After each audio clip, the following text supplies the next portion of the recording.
Hello नमस्ते सबैलाई नमस्ते। अहिले म एउटा साइटमा आएको छु यहाँ मधेसमा है। पुरै टन्टला पोहोर घाम लागेको छ अनि पछाडि चाहिँ हाम्रो काम भइरहेछ। हाम्रो यहाँ ढलान छ आरसिसी पेभमेन्टको, एकदम चर्को घाम लागेको छ मधेसमा गर्मीमा। त्यही माथि यसरी घाम लागिसकेपछि हालत चाहिँ एकदमै खराब नै हुन्छ है। तर यहाँ यसो यो ठ्याक्कै बाटोको साइडमा मैले यस्तो राम्रो आनन्दको एउटा यहाँ फार्म, कृषि फार्म देखेँ। मलाई चाहिँ आजसम्म अब मधेसको काँक्रा भनेर खाइन्थ्यो धेरै होइन, तर त्यो काँक्रा चाहिँ कहाँ फल्छ होला, कसरी आउँछ होला, कस्तो ठाउँबाट आउँछ होला भनेर चाहिँ मैले अहिलेसम्म सोची मात्रै राति देखेको थिइनँ। र अहिले चाहिँ ठ्याक्क म यहाँ बाटोदेखि साइडमा यसो हरियाली देखेर म यहाँ भित्र छिरेको।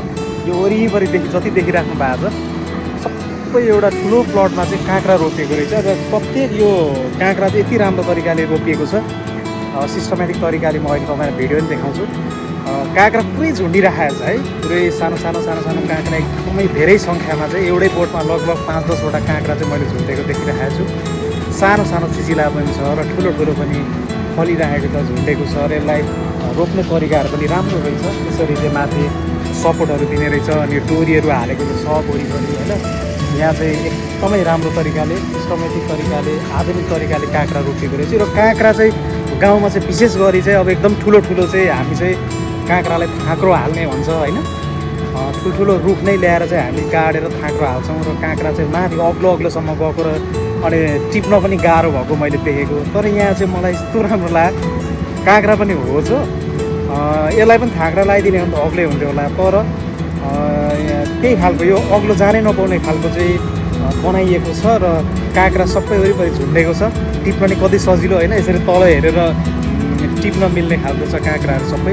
र एकदमै धेरै यो अर्कै खालको व्यावसायिक खालकै काँक्रो हो यो। साह्रै राम्रो तरिकाको लाग्यो मलाई। अनि यता अर्कोपट्टिको त अगाडि चाहिँ टमाटर पनि देखिरहेको छु। म अहिले टमाटर पनि तपाईँलाई देखाउँछु। एकदमै राम्रो लागेको छ है। जस्तै म तपाईँलाई एउटा देखाउँछु ल, त्यहाँ हेर्नु त काँक्रा यस्तो मजाले झुन्डिरहेछ है। हामीले अलि राम्रो देखिएको छैन, पुरै काँक्रा यति धेरै सब काँक्रा झुन्डिरहेको छ है। ल यहाँ छ अर्को काँक्रा, यस्तो मजाले पुरै वरिपरि काँक्रा। ल यहाँ चिचिला कस्तो राम्रो, यसरी चाहिँ काँक्रा चाहिँ रोपिँदो रहेछ। परैसम्म छ अनि यता पनि निकै परसम्म छ। यता मकै छ, फेरि यहाँ मकै यस्तो मजाले चाहिँ ल हेर्नु फुलिरहेको छ अनि घोगा लागिसकेको छ, झुङ्गा सुकिसकेको रहेछ। अब यो चाहिँ मकै भाँच्ने बेला भएको छ है। अब पाकिसकेको रहेछ मकै। काँक्रा अब यहाँ हेर्नु तपाईँले, यहाँ देख्न सक्नुहुन्छ फुल्दै पनि छ है। अनि एट द सेम टाइम अनि त्यही रुखमा यसरी काँक्रा झुन्डी पनि रहेछ क्या। यस्तो रमाइलो हेर्नु त, परसम्म कतिवटा काँक्रा झुन्डाएको छ। अनि यसरी सिँचाइ गरेर नि सजिलो हुने तरिकाले यसरी ड्याङहरू बनाइएको छ, लामो लामो ड्याङ बनाएर रोप्नु पर्ने रहेछ। अनि माथि चाहिँ यसरी यो बाँसको चाहिँ सपोर्ट दिन पर्ने रहेछ। र यसरी सुत्री डोरीहरू चाहिँ यसरी हालिने रहेछ है। यो सुत्री डोरी हालिसकेपछि काँक्रा चाहिँ यही डोरी वरिपरि चाहिँ झाँगिने रहेछ र माथि जान पाउँदैन। र त्यहीँ वरिपरि चाहिँ काँक्रा चाहिँ झाँकिएर फल्ने रहेछ। साह्रै राम्रो लाग्यो यो आइडिया। अनि यतापट्टि टमाटरलाई हेर्नु, यति धेरै टमाटर, यति राम्रो तरिकाले फलिरहेको छ टमाटर। ओहो ल, हामीले खाने टमाटर काँक्राहरू सबै यही स्थानबाट आउँदो रहेछ। यहाँ माथि माथितिर अघि मैले बाटोमा आइरहँदाखेरि पनि टन्नै मैले तरकारी, यति धेरै ठुलो प्लटिङहरूमा चाहिँ तरकारी रोपिएको छ है। टमाटर अनि काँक्रा अनि तपाईँको चाहिँ काउलीहरू, बन्दा अनि मकै अनि अहिले गहुँ त काटिँदैछ होइन। यस्तो राम्रो हराभरा देखिन्छ बाटैभरि। यो चाहिँ बर्जु भन्ने ठाउँ हो, बर्जु गाउँपालिका पर्छ यो।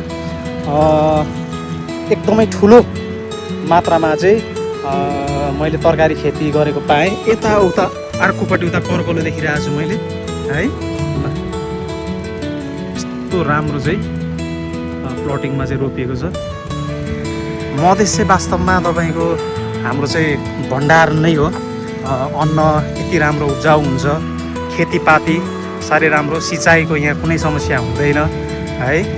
त्यो कारणले गर्दाखेरि मधेसमा चाहिँ हामीले चाहिँ अथवा सरकारको स्तरबाट नै यसलाई चाहिँ खाद्यान्नको लागि जति सक्दो हामीले प्रयोग गर्न सकियो भने त्यही खालको नयाँ पोलिसीहरू हामीले निर्माण गरियो भने चाहिँ कृषिको लागि चाहिँ साह्रै राम्रो उपयुक्त ठाउँ रहेको छ।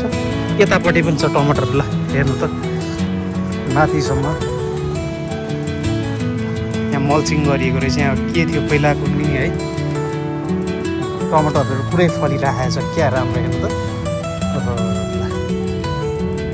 मैले यो टमाटर चाहिँ पाहाडतिर चाहिँ टेन्टहरू लगाएर रोपेको देखेको थिएँ।